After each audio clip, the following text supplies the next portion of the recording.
Dapatkan hadiah wang tunai terkumpul RM10,000 Malaysia sepanjang siaran langsung bersama kami mengikut terma dan syarat. Kita jumpa nanti.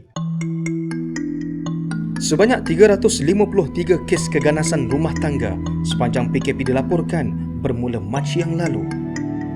Kita sebagai orang awam dan rakyat Malaysia yang prihatin, apa tindakan kita?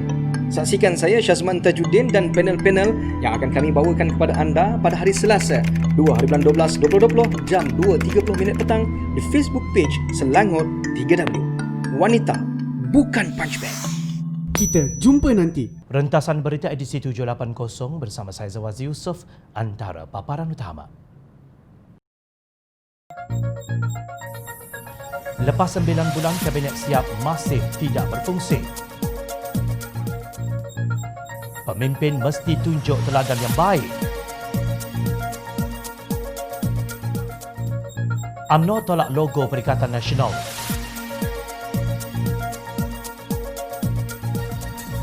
Siapa lelaki berbaju putih lengan biru itu?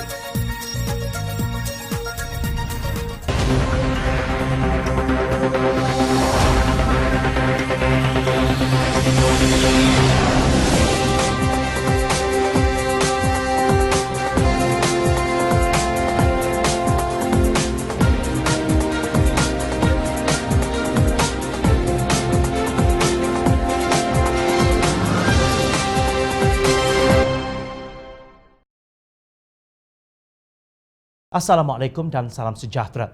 Ketika Kabinet Kerajaan Tebuk Atap ini disiapkan, beliau rendah pemimpin UMNO membantah kerana ia didominasi oleh perancang langkah syaratan Tan Sri Muhyiddin Yassin dan rakan sekongkolnya Datuk Seri Azmin Ali. Malah Datuk Seri Azalina Osman Said menciap di Twitter, katanya UMNO sepatutnya layak diberikan kementerian yang lebih signifikan seperti Kementerian Wanita, Kementerian Dalam Negeri, Kementerian Luar Bandar, Kementerian Keuangan dan Kementerian Pertanian. Malangnya semua kementerian yang berkuasa besar itu dipegang oleh pemimpin bersatu. Kementerian Keuangan pula diserahkan kepada Ketua Pegawai Eksekutif CIMB Group Holdings Berhad, iaitu Datuk Seri Tengku Zafrul Tengku Abdul Aziz. Azalina tidak mendapat sebarang jawatan walaupun beliau ahli Majlis Tertinggi UMNO. Kini beliau diam membisu kerana diberikan kedudukan sebagai timbalan Speaker Dewan Rakyat. Untuk rekod, anggota Parlimen United Kingdom ialah seramai 650 orang tetapi hanya mempunyai 22 orang ahli kabinet. Malaysia yang hanya ada 222 ahli parlimen tetapi anggota kabinet bersaiz XXXL seramai 70 termasuk Perdana Menteri. Jika dicampur dengan 3 orang duta khas Perdana Menteri, jumlahnya menjadi 73 orang. Apa fungsi mereka setelah 9 bulan berkuasa? Ahli Parlimen Shah Alam Khalid Abdul Samad menganggap saiz besar kabinet tersebut hanya mahu mendapatkan sokongan untuk Muhyiddin. Beliau berkata demikian ketika membidas Menteri Kanan tugas-tugas khas Datuk Seri Muhammad Rizwan Muhammad Yusof yang mempertahankan saiz besar Kerajaan Perikatan Nasional. Dari segi angka pun sudah jelas dalam suasana COVID-19, kebanyakan kementerian tidak dapat menjalankan program seperti dalam suasana biasa.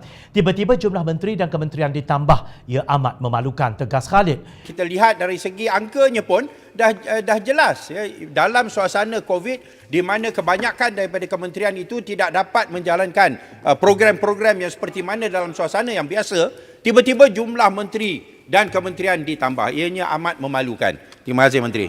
Menurut Rizwan, kabinet yang besar itu diperlukan supaya program dan projek kerajaan dapat berjalan lancar. Beliau kemudian mengingatkan Khalid supaya tidak mengelirukan Dewan Rakyat dengan tuduhan sedemikian. Ini cuma andaian daripada Shah Alam, tidak perlu mengelirukan rakyat. Tidak perlu kita putar balik fakta. Kita kaji segala skop dari segi tugas untuk ditambah baik dan beri impak yang lebih, kata ahli Parlimen Alor Gajah itu. Bila menafikan saiz Kabinet Perikatan Nasional terlalu besar. Menurut beliau, Pakatan Harapan mempunyai 28 menteri. Manakala Perikatan Nasional mempunyai 32 menteri, hanya lebih 4 sahaja. Bagaimanapun beliau mengaku timbalan menteri semasa Pakatan Harapan adalah 27 orang dan Perikatan Nasional 37. Tapi kementerian telah bertambah, iaitu dahulu ada 25 kementerian dan hari ini kita iaitu PN ada 27 kementerian. Kata Rizwan dalam cubaannya menjustifikasikan kabinet saiz XXXL tersebut. Bagaimanapun United Kingdom yang mempunyai penduduk seramai 66.65 juta orang itu hanya ditadbir oleh 22 orang ahli kabinet berbanding Malaysia yang penduduknya hanya seramai 31.53 juta orang tetapi ditadbir pula oleh 70 orang menteri dan timbalan menteri. Kononnya Malaysia mengamalkan sistem demokrasi berparlimen mengikut model Westminster tetapi jelas hanya sama pada nama. Apa yang dilakukan oleh para menteri amat meragukan kecekapannya sehingga memerlukan perkhidmatan jasa yang diberi baju baharu JCOM. Jadi siapa sebenarnya yang mengelirukan rakyat? Apapun alasan warisan untuk tidak hadir pada masa undi belah bahagi, belanjawan bagi Jabatan Perdana Menteri yang berlebihan itu tidak dapat diterima akal.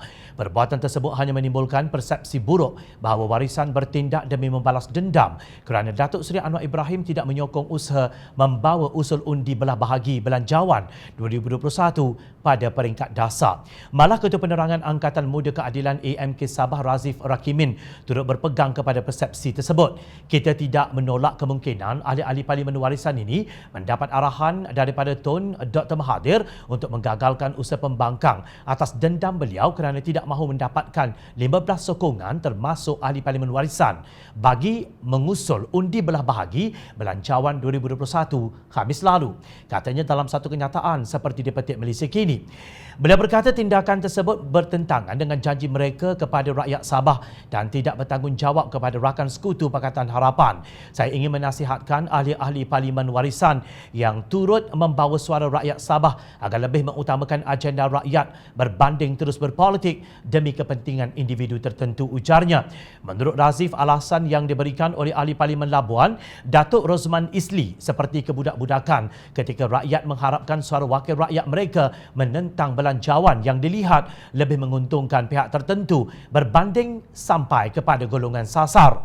Ini bukan masa untuk berpolitik hanya kerana tidak berpuas hati dengan rakan sekutu. Anda dipilih rakyat untuk berada di Dewan Parlimen, mewakili rakyat yang memberikan amanah kepada anda. Maka jalankanlah tanggungjawab itu. Kita sepatutnya menjadi pembangkang yang berkualiti dan bukan sibuk berpolitik di saat ketua pembangkang serta ahli Parlimen Pakatan Harapan sibuk memastikan belanjawan sampai kepada rakyat, tegasnya. Di samping serang menyerang sama sendiri itu, Pemuda Amanah Nasional mengambil pendirian agar semua ahli parlimen pembangkang bekerjasama, bersatu dan mengenepikan sebarang sentimen yang boleh menyebabkan perpecahan. Ketuanya Sadni Munir Muhammad Isnin berkata, kegagalan untuk menolak rang undang-undang RUU perbekalan belanjawan bagi tahun 2021 peringkat jawatan kuasa bagi Kementerian Keuangan dan pengurusan Jabatan Perdana Menteri JPM semalam amat mengecewakan. Beliau menegaskan rakyat mengharapkan pembangkang berperanan sebagai semak dan imbang dengan sebaiknya. Percayalah, rakyat di luar sana sedang menilai setiap perangai dan kerenah wakil rakyat yang mereka telah hantar ke Parlimen, tegasnya dalam satu kenyataan. Terdahulu Dewan Rakyat meluluskan RUU perbekalan JPM dan Kementerian Keuangan di peringkat jawatan kuasa menerusi proses undian belah bahagi dengan 105 menyokong dan 95 menentang, manakala 20 ahli parlimen tidak hadir.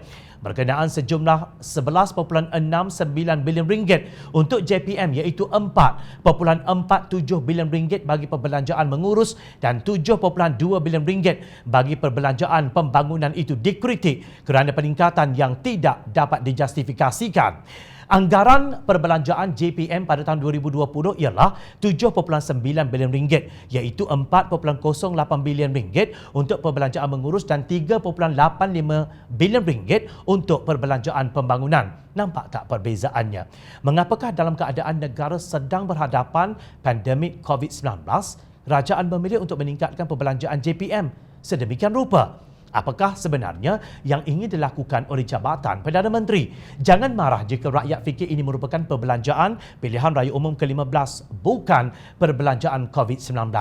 Wahai pemimpin, letakkan diri anda separas dengan rakyat.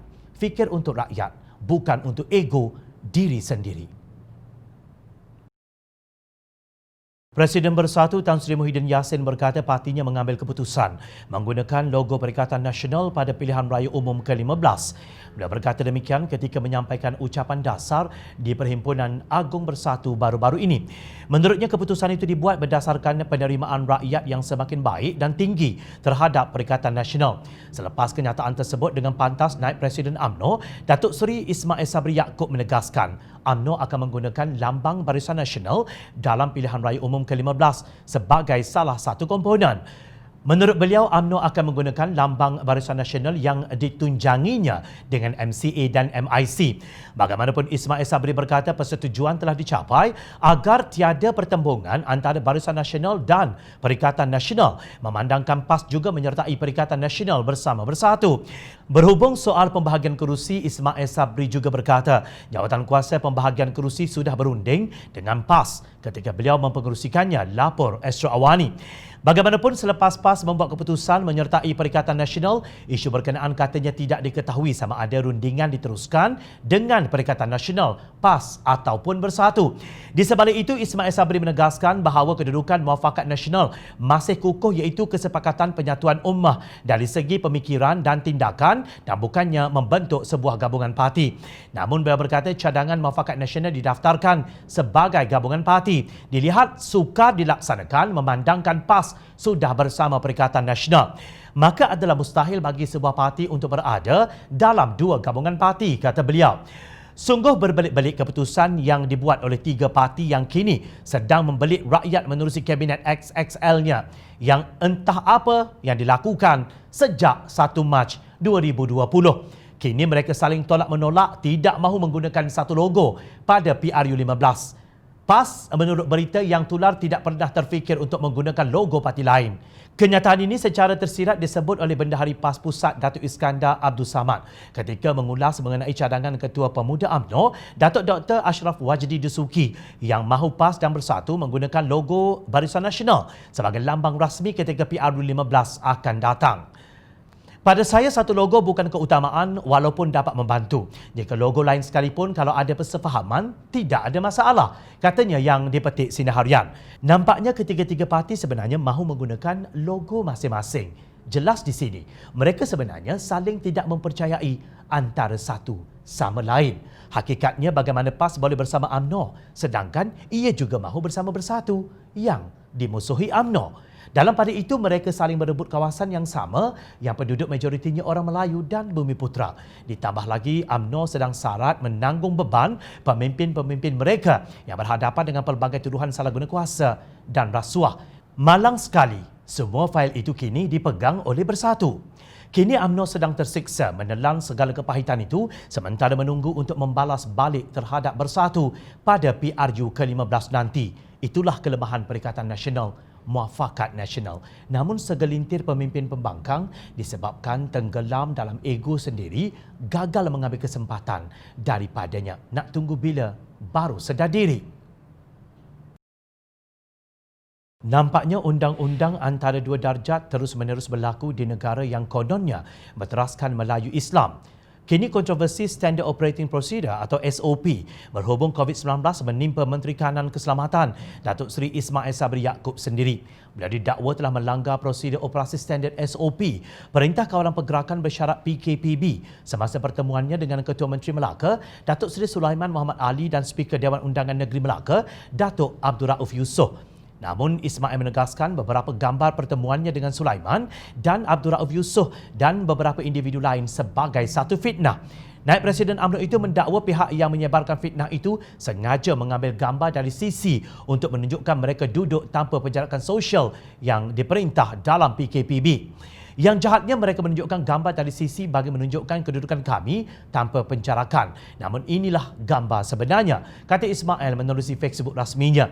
Namun gambar yang dimuat naik dalam Facebook rasmi tersebut tetap menunjukkan tidak ada penjarakan sosial dan mereka di dalam gambar tidak memakai pelitup muka. Justru apa yang Menteri Keselamatan ingin tegakkan selain benang yang basah? Mana perginya Menteri Alam Sekitar dan Air Datuk Seri Tuan Ibrahim Tuan Man yang begitu kuat mendesak agar Kementerian Kesihatan Malaysia KKM mengambil tindakan sewajarnya ke atas ahli Dewan Undangan Negeri Ketari Yung Syafura Osman yang melanggar SOP dan PKPB baru-baru ini. Timbalan Presiden PAS itu juga mahu DAP mengambil tindakan tegas ke atas perbuatan Yung Sefura kerana parti itu sebelum ini lantang mengkritik Menteri Perusahaan Peladangan dan Komoditi Datuk Dr. Muhammad Khairuddin Aman Razali yang dikatakan sengaja melanggar arahan kuarantin selama 14 hari selepas pulang dari Turki. Gambar yang diviralkan jelas melanggar SOP dengan tidak mengenakan pelitup muka serta mengadakan majlis yang jelas bercanggah dengan arahan KKM, ujarnya kepada Harakah Daily. Setelah menerima kecaman, Yung Sefura meminta maaf dan membayar kompaun. Sementara itu, Khairuddin yang mendakwa telah membayar kompaun RM1,000 kepada KKM telah mendapat pujian seumpama burung hudhud dalam kisah Nabi Sulaiman dalam Al-Quran oleh Mursyidul Ampas Datuk Hashim Jassin. Begitulah sikap pemimpin Perikatan Nasional.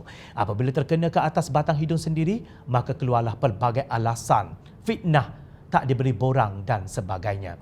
Menteri Keselamatan seharusnya walk the talk atau bikin serupa cakap. Setiap hari Ismail Sabri menyuruh rakyat patuh SOP. Katanya satu meja hanya untuk 2 orang. Meja besar pula untuk 4 orang. Tetapi beliau sendiri melanggar peraturan berkenaan. Adakah ini bermakna untuk pertemuan antara orang-orang kenamaan SOP-nya berbeza dengan rakyat marhain? Kerana itu rakyat marah kepada pelaksanaan PKPB. Mereka marah bukan kerana matlamatnya, tetapi marah kerana penguatkuasaannya. Rakyat tetap memerhati. Teruskan bersama kami di Jom Channel dan layari portal jomchannel.net untuk mendapatkan berita politik tanah air. Saya Zawazi Yusof. Terima kasih untuk perhatian. Assalamualaikum. Salam sejahtera. Jumpa lagi.